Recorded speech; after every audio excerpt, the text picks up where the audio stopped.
Hi, middle schoolers. It's Robin Bates. Good morning. Happy Monday morning. I hope you all had a restful and nourishing break. I know I did. I ended up surfing and bike riding on Thanksgiving Day. It was so awesome. So by the time we ate, we were all so worn out, but it was like a good kind of worn out, and then being all sore the next day, it was awesome. So I hope all of you had a great break. I am making this video because I want to kind of follow up and teach you some more emotional regulation skills. So the last video I talked about improving the moment. So that's, using skills that can shift your mindset, shift your mood, doing things that are elevating emotionally. And hopefully you all have an arsenal of tools to improve your moment.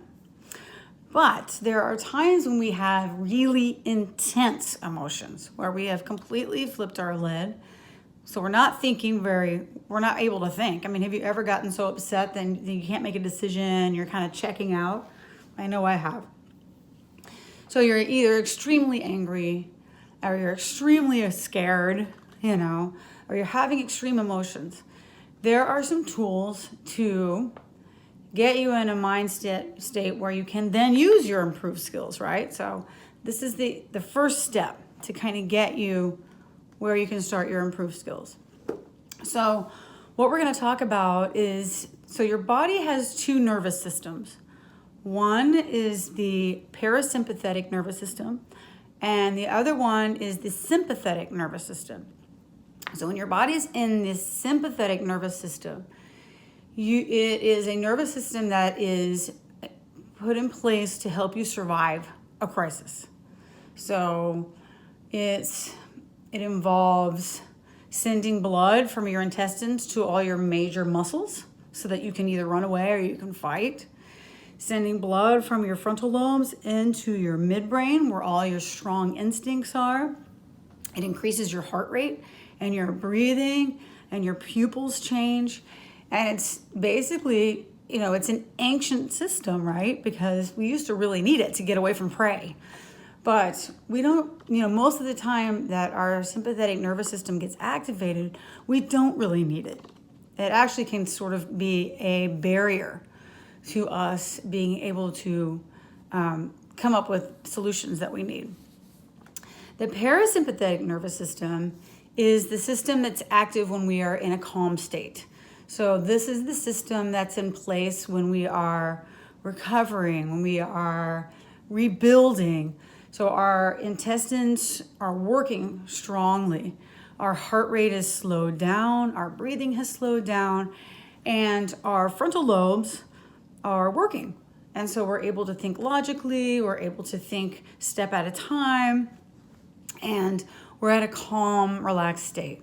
And this is a state where your body is nourishing itself and rebuilding from any stress, or just generally in a state that is good for your chemistry. So when we are in the sympathetic nervous system, there are some things you can do to literally change your brain chemistry. These are fantastic tools. They really only work, though, when you're really, really upset. And they're important, but they only give you 5 to 20 minutes of a change, which is long enough to think about, okay, now what improved skills do I need to use, right? So they buy you some time, and they will kind of instinctually shift you into the parasympathetic nervous system for a little while.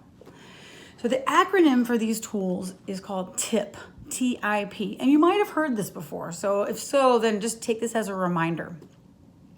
So go ahead and write on your piece of paper. You can pause now if you don't have a pencil and a piece of paper, but it just helps to be able to memorize when you write down.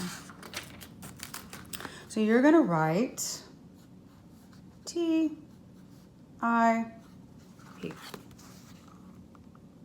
Like that. So T stands for temperature.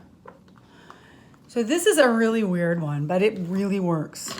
So if you were to plunge into freezing cold water, your body automatically shifts into the parasympathetic nervous system because it knows that you have to strategize to survive.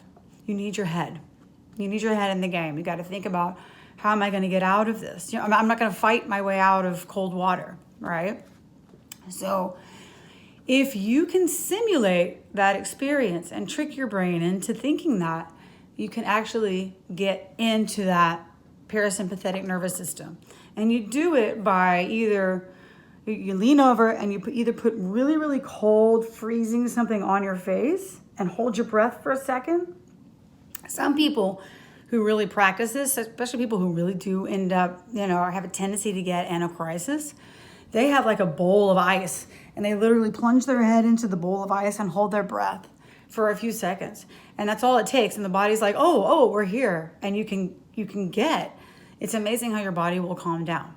But you really only need something frozen. So you can grab frozen vegetables out of the freezer or something very, very cold.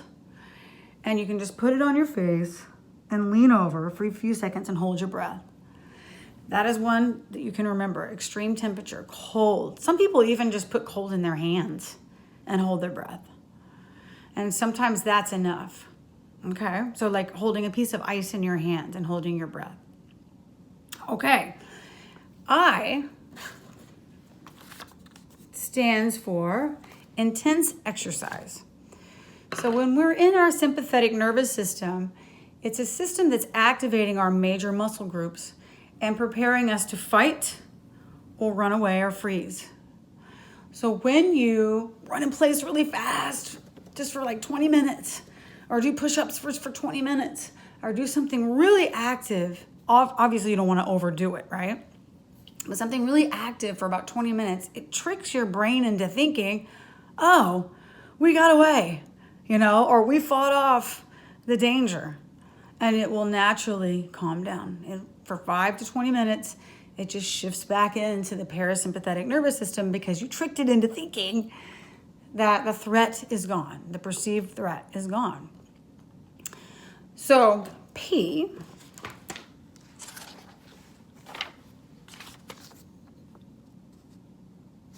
stands for paced breathing. So we've done a little bit of this and we've talked about this, and I feel like this one's really powerful. So when you're in your sympathetic nervous system,